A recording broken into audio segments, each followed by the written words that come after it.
coucou, mon coucou. Yes. Pourquoi pas?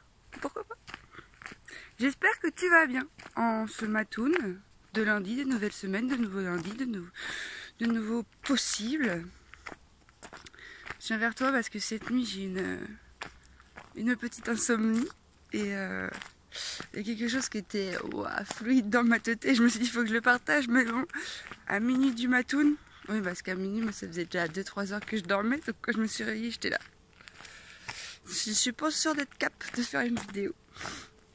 Et en fait j'ai vu comme... Alors pour essayer d'imager la chose, parce que je trouve que les images ça parle bien, on va prendre un tuyau de canalisation énorme là, rouillé, en acier, énorme. Et en fait j'ai vu à l'intérieur nos élans naturels qui sont notre essence et qui viennent de la profondeur de notre être, qui est ce que nous sommes, qui fait comme ça là, qui montait, qui voulait s'offrir et tout. Et assez rapidement j'ai vu ce vieux tuyau dégueulasse venir le contenir et le canaliser pour qu'il soit structuré, pour qu'il soit un tuyau parmi tant d'autres, droit, propre, nif et tout ça. Et en fait, la nature de ce tuyau n'était autre que ces croyances limitantes, ces peurs qui nous maintiennent aujourd'hui dans un état de presque survie, hein, on va pas se mentir, qui sont inconscients. Parce que c'est des protections qu'on a mis en place à un moment donné qui sont désuètes. Elles sont désuètes les protections aujourd'hui, mais on les porte encore, quoi. Et comment on s'en débarrasse? Ben, c'est trop drôle parce que en fait, c'est par l'expérience directe. Non mais c'est vrai, la vie, il y a plein de façons de s'en débarrasser. Mais moi, je trouve que l'expérience directe, par exemple, si j'ai peur d'aller danser, bah je sais bien qu'il faut que j'aille danser, tu vois. Parce que j'aurais beau lire 1000 livres sur comment danser, comment patati patata, danser c'est pas dangereux, danser c'est merveilleux, toutes les belles choses que peuvent t'offrir la danse. Si moi-même j'expérimente pas dans mes cellules le fait qu'en fait je peux être en train de danser et être en sécurité, bah alors c'est pas rentré dans mon dedans et du coup je traîne encore cette croyance. J'ai conscientisé que la danse c'était pas dangereux, mais je l'ai pas intégré dans mon body. Et tant que c'est pas intégré dans mon body, bah fait que la croyance d'avant, elle est toute seule, elle est là, elle domine. Alors que si par l'expérience directe, j'amène une nouvelle croyance qui n'est pas en adéquation avec l'autre, et qu'au sein de cette croyance, quand je la fais vivre, à savoir la danse c'est pas dangereux parce que je la danse, parce que je danse là et que c'est pas dangereux, bah alors ça fait que dans mon dedans je vais avoir créé une nouvelle connexion neuronale et ton cerveau étant bien chiadé, tout ton organisme ne veut que le meilleur pour toi, donc ça va devenir un cerveau, non, une croyance dominante si tu l'arroses. Et donc c'est fou parce que c'est vrai que moi je vais prendre un exemple. Une fois j'étais avec ma nièce, on faisait une via ferrata et il y avait une grande tyrolienne. Et à la fin, elle était là. Non, patate, je peux pas là. Non, j'ai trop peur. J'ai trop peur, je peux pas. J'ai dit, écoute, t'as deux solutions, ma doudouce. Soit t'écoutes ta peur, tu ne fais pas la tyrolienne. Et c'est ok. En ce sens, bah, tu tapes tout ça à pied, mais c'est ok. Ou alors, on se pose là, on observe les gens qui font la tyrolienne avant nous. On voit ce que ta peur, elle cache derrière, tu vois, j'ai peur de tomber, j'ai peur de... Ok, alors si tu as peur de tomber, regarde comment les gens s'attachent, regarde comment c'est proposé de s'attacher. Tu ne risques rien si tu t'attaches comme ça. Donc est-ce que c'est suffisamment sécurisant pour toi d'avoir ce genre d'informations? Si tu veux, j'y vais avant toi, je reviens à pied te voir, et puis boum. Elle me dit ouais. Je dis mais qu'importe, hein, t'as le choix, y a pas un choix qui est mieux que l'autre. Hein. Si ta peur, elle est plus grande... Elle est plus grande et c'est ok, il n'y a pas à diaboliser ces mécanismes de défense qui sont en nous, quoi. Juste à s'en saisir pour savoir est-ce qu'ils sont réellement bénéfiques aujourd'hui. Parce que c'est vrai qu'effectivement, en fait, on est très rarement en danger aujourd'hui.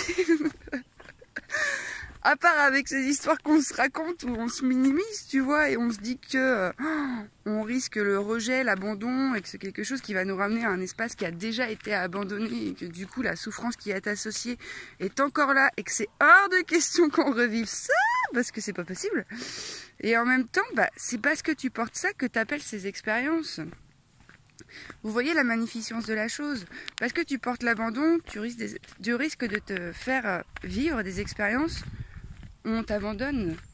Parce qu'à un moment donné, peut-être cette prise de conscience de mais en fait, qu'est-ce que je cherche quand je me mets en relation? Et inconsciemment, je cherche à me faire rejeter. Donc oui, je vais me faire rejeter. Ça va valider le fait que je mérite d'être abandonnée.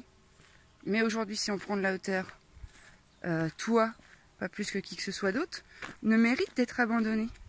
Toi, au même titre que tout le monde, est magnifique et unique, est incroyable à sa couleur divine et peut faire un don de soi à la communauté, mais d'abord un don de soi à soi-même en étant juste soi, et ainsi permettre ensemble de grandir, quoi. Parce que clairement, les qualités de l'un, c'est magnifiquement bien orchestré, je veux dire, on n'a pas tous les mêmes qualités, heureusement, quoi. Fait que, y en a, ils vont triper à faire un pull, que toi, en contrepartie, tu vas triper à lui faire sa maison ou son pain, et que tout s'équilibre incroyablement bien, quoi. C'est divin, c'est divin, c'est divin.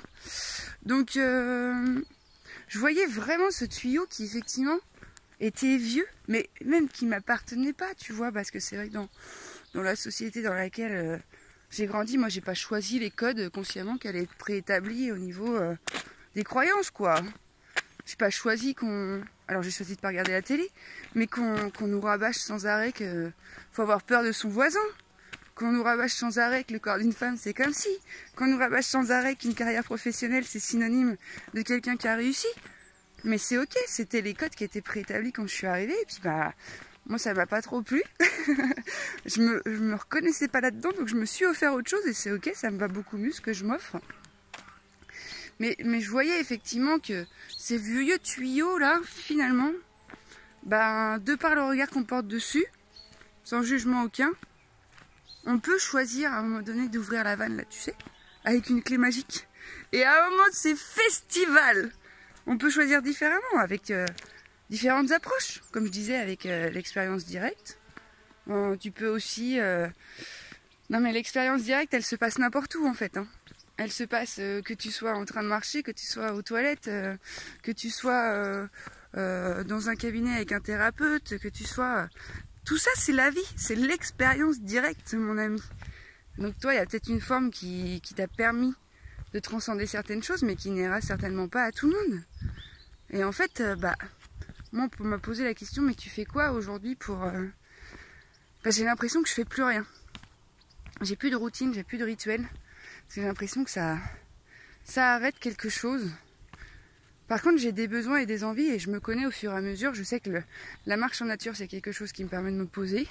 Je sais que j'ai envie et besoin de méditer, de faire du sport, d'être dans le calme, d'écouter de la musique, de danser, de siffler, de parler, d'échanger, de rigoler. Mais ça s'appelle la connaissance de soi, tu vois. Je me suis pas levée à 2 ans en me disant... Ok, je connais tous mes besoins, mes envies, et ça, c'est ma patte. Non, mon ami. Il a fallu se prendre bien des murs pour se saisir de ce qui n'était pas bon pour moi. Et c'est ok. Donc voilà, je voulais te dire, c'est ok d'avoir ce vieux tuyau là dégueulasse. Parce que c'est ainsi. Tu es venu au monde, et dans ce monde, il y a des tuyaux partout dégueulasses. Mais c'est ok aussi de se dire que tu as le pouvoir de le transformer. Ok, tu peux vraiment. Hein. C'est pas comme ça. Il y en a, tu peux, si tu veux, tu peux. Boum. C'est un peu plus compliqué parce que des fois, il y a carrément des réflexes post-traumatiques, des connexions neuronales et tout ça. Et là, il faut instaurer autre chose tranquillement, tu vois. Donc voilà, mon ami, sache que les tuyaux font partie de la vie. Et que c'est ok. Ok? Belle et douce journée!